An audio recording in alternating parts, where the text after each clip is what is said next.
처음부터 오늘은 그 피가 많이 나와서 조금 부담스러울 수 있습니다.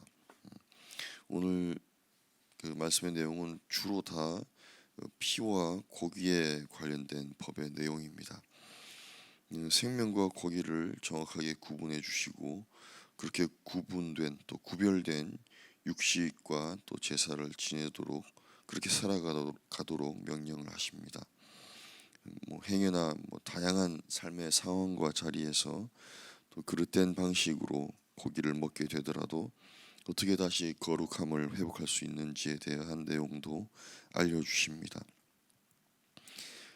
즉, 그 당시 사람들이 다양한 방법과 경로로 또 육식을 하는 것이 일상이 되어 있었다는 의미이기도 하죠. 그러나 이 신앙은 일상에 매몰되지 않는 것입니다. 아무리 육식이 일상이 되어 있을지라도 지켜야 할 신앙의 모습은 있다는 겁니다. 그러면 왜 피를 먹지 말라고 하셨는가? 첫 번째는 피는 생명이기 때문에 그렇습니다. 11절에 육체의 생명은 피에 있습니다 라고 말씀하십니다. 생물학적으로나 그렇게 생각을 하지 않더라도 육체의 생명이 피에 있다는 것, 피가 돌아야만 생명 활동이 가능하고 살아 있다는 것은 누구나 다 아는 사실입니다. 아무리 심각한 사고가 나고 큰 수술이 있어도 피를 잘 공급해 주면 그 생명은 유지가 됩니다. 피를 먹지 말라는 피가 생명이 있기 때문에 피를 먹지 말라는 이 법은 이때 그냥 갑자기 생겨난 법이 아닙니다. 창세기의 홍수 이후에 육식을 허락하실 그 당시부터 생겨난 태초에부터 있어온 하나님의 말씀입니다. 피를 먹지 말라는 하나님의 이 말씀은 원래부터 태초부터 하나님이 세워두신 그 태초의 법과 연결되어져 있는 것이죠. 육식은 허락하지만 생명은 함부로 하지 말라는 명령입니다. 하나님의 이 명령에 담겨 있는 그 뜻은 하나님의 이 생명 사랑의 마음, 생명 사랑의 법은 변함이 없다는 것입니다. 왜냐하면 하나님이 창조하신 생명이기 때문에 그렇습니다. 근데 이걸 세상도 너무 잘 알죠. 생명이 피에 있고 피가 얼마나 소중한 것이고 하나님이 그 생명들을 어떻게 소중하게 여기시는지 세상 문화도 너무나도 잘 압니다. 그래서 그런지 요즘에는 이 피를 너무 함부로 하는 세상 문화가 퍼져 있죠. 요즘 유행하는 스크린의 드라마나 영화를 보면은 비교해 보시면 알 겁니다. 과거에는 그렇게 잔인한 장면들이 많이 나오지 않았는데 무슨 컴퓨터 그래픽이나 피를 표현하는 기술들이 없어서 그랬다기보다는 그 이슈가 되는 캐릭터들도 많이 변했습니다. 뱀파이어 그리고 요즘 아이들 좋아하는 좀비 그런 거 영화 잘 안 좋아하실 것 같은데 게임이든 영화든 이 뱀파이어와 좀비라는 이 캐릭터 그냥 피를 먹고 연명해야 되는 이 캐릭터들 피가 흘러도 상관이 없는 이 캐릭터들이 지배적이라는 겁니다. 피가 그리고 그 화면에서 피가 정말 리얼하게 드러나야만 재밌어합니다. 유혈이 낭자한 그런 그 현장을 그 영화에서만 볼 수 있는 게 아니라 아이들이 좋아하는 요즘 젊은 사람들이 즐겨하는 그런 게임에서도 정말 리얼하게 피들이 표현되고 있습니다. 기억하실지 모르겠지만 옛날에 우리가 하던 게임들은 정말 귀여웠지 않습니까? 이게 뿅 하고 사라지고 때리면 이렇게 그냥 희미하게 사라져 버리고 그런 식으로 되었지만 요즘에는 총을 맞든 칼을 맞든 정말 앞에서 사람이 죽는 것 같은 모습이 드러나고 그 피가 튀고 그런 장면들이 연출이 됩니다. 비단 영화나 게임에서뿐만 아니라 뉴스에서도 얼마나 리얼한 현장을 송출하기 위해서 그런 잔인한 장면들을 보내기도 하고 하는지 모릅니다.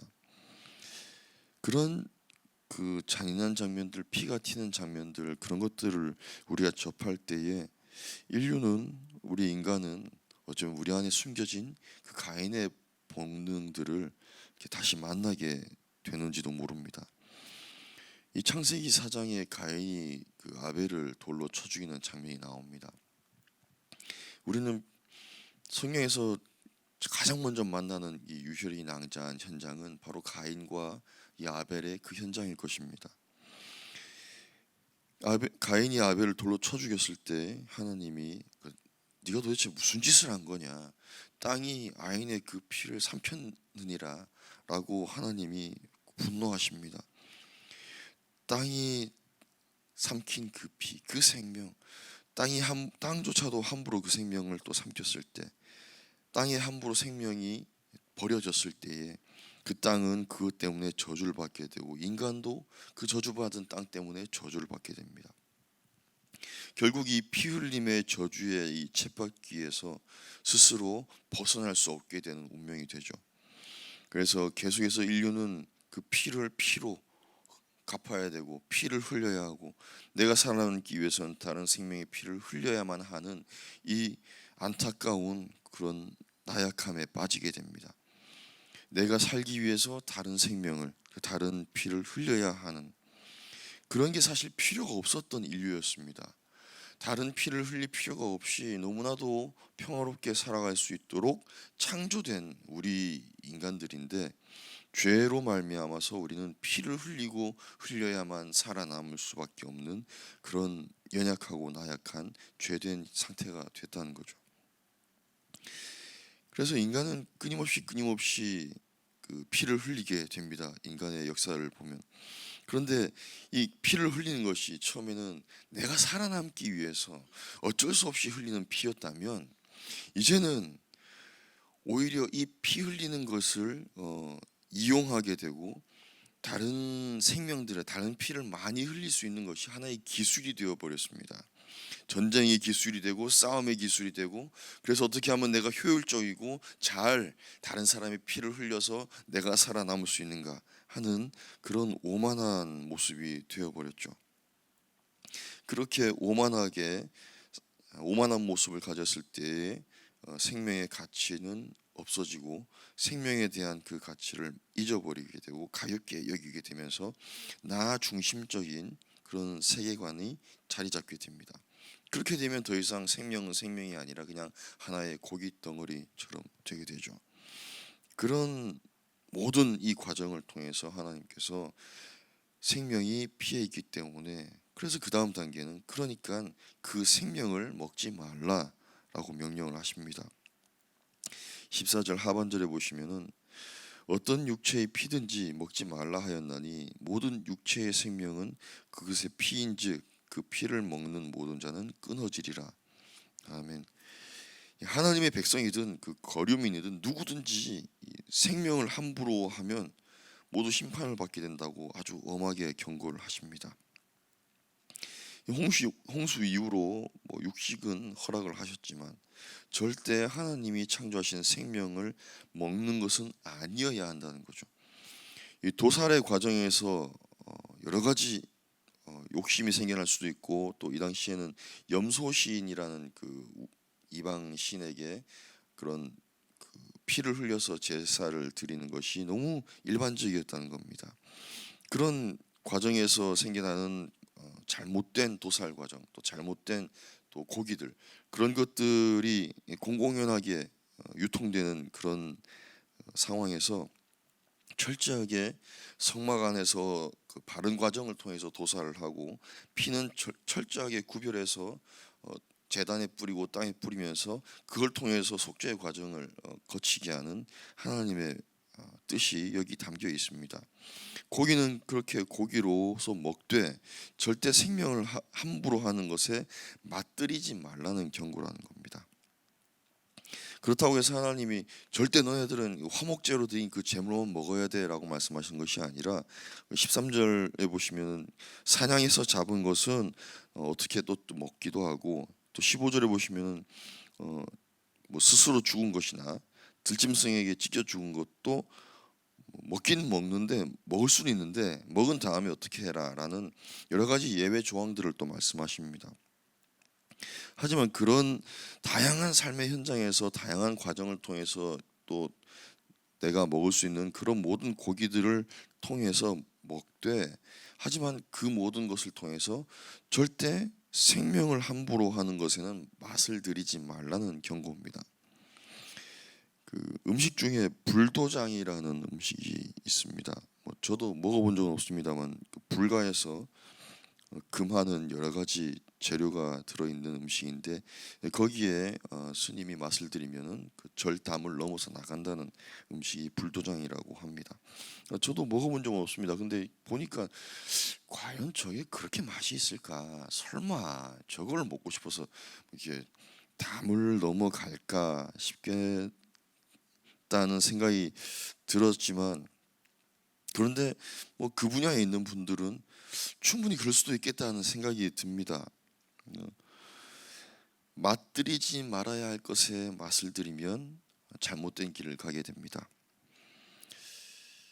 인류가 먹고 살아야 하니까 육식을 허락하셨는데, 그런데 이 육식을 먹는 과정에서 다른 생명을 죽이고 도살하고 또 혹은 대량 생산하는 것에 맛을 들이고, 그게 돈벌이가 되고, 그래서 돈벌이에 맛을 들이게 되고, 그렇게 되는 인간의 욕심에 맛을 들이게 되는 그 인간들, 이 포악함들 때문에 이 도살이라는 것, 육식이라는 것이 문제가 되어 간다는 것이죠.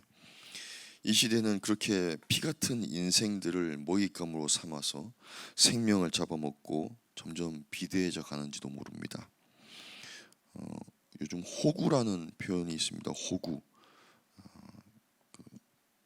항상 당하고 사는 그런 좀 바보 같은 사람을 호구라고 부르죠. 아이들이나 어른이나 이 시대에는 그렇게 작고 뭔가 연약하고 소외된 그 사람을 더 보호하고 위해주고 도와주는 것이 아니라 호구라는 낙인을 찍고 그 인생을, 그 생명을, 그 피를 어쩌면 함부로 하고 살아가는 것이 또 하나의 문화가 되어 있다는 겁니다. 근데 이것이 뭐 시대 흐름이니까 어쩔 수 없다라고 변명할 수가 없습니다. 우리 세대도 그렇고 우리의 다음 세대도 그렇고 생명을, 피를, 이 피값을 함부로 하는 것이 당연히 되어서는 안 되는 것입니다. 이 생명을, 나는 다른 생명을 담보로 살아가고 연명할 수밖에 없는 존재라는 것을 인정해야 된다는 거죠. 요즘 이슈가 되는 그 사람 중에 그레타 툰베리라는 스웨덴의 16세 소녀가 있습니다. 혹시 들어보셨는지 모르겠습니다. 이 스웨덴의 16살밖에 되지 않은 이 소녀가 9살 때부터 이 세계 지구의 이 온난화와 환경 문제의 그 심각함을 생각을 하면서 학교 매 주말마다 나와서 거리에서 환경 운동을 하기 시작했습니다. 그래서 지금은 온 세계 사람들이 이 그레타의 연설을 듣고 자각을 하고 세상이 지구를 지키기 위해서, 환경을 위해서 같이 움직여 나가고 있습니다. 이 소녀가 하는 말은 이 이산화탄소 배출량을 세계적인 그 합의에 의해서 조절해 나가지 않으면 우리에게 미래는 없다. 그러면서 이 소녀의 메시지 중에 강한 게, 왜 내가 살아가야 할 미래를 어른들이 함부로 하고 있느냐, 어떻게 그럴 수 있느냐라면서 아주 당돌하게 당차게 이 어린 소녀가 어른 세대를 향해서 소리를 치고 있습니다. 어떻게 감히 그럴 수 있냐고 소리를 칩니다.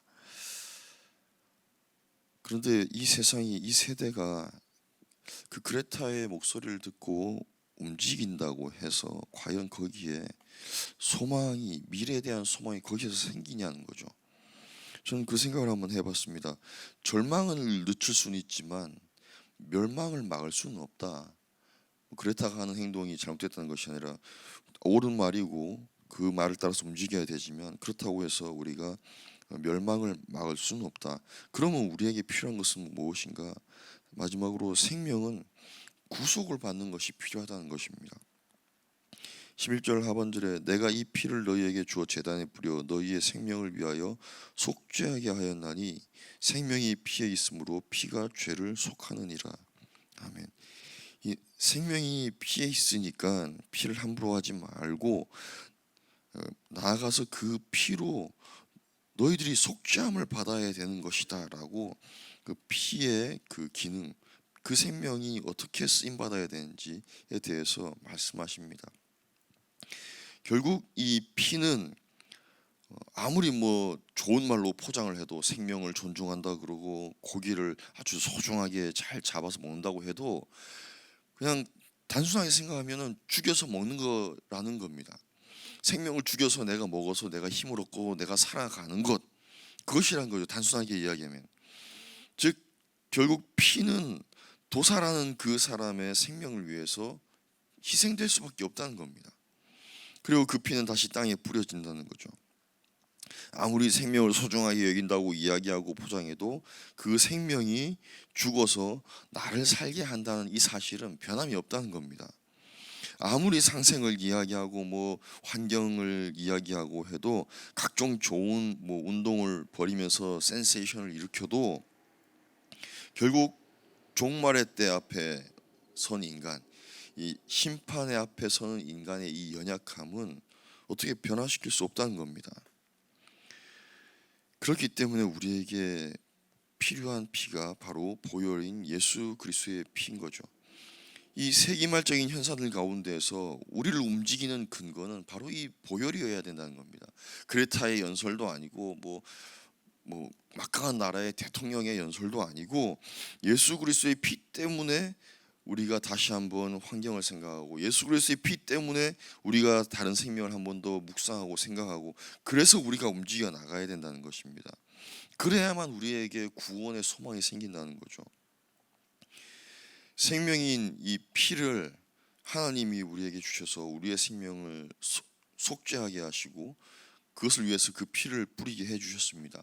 방법도 알려주시고 재료도 주시고 어떻게 해야 되는지도 다 해법도 다 알려주시고 우린 그것을 따라가 살아가면 되는데, 그래서 그 생명이 얼마나 귀한지, 예수님의 그 생명이 얼마나 큰 은혜인지, 얼마나 큰 사랑인지, 그 보혈이 얼마나 큰 능력을 가지고 있는지 우리가 그걸 믿고 그냥 따라가면 되는데 그걸 안 한다는 거죠. 그러면서 다른 방법으로 다른 길에 맛을 들여서 다른 식으로 가면서 결국 그 영광의 자리에 내가 서려고 한다는 겁니다.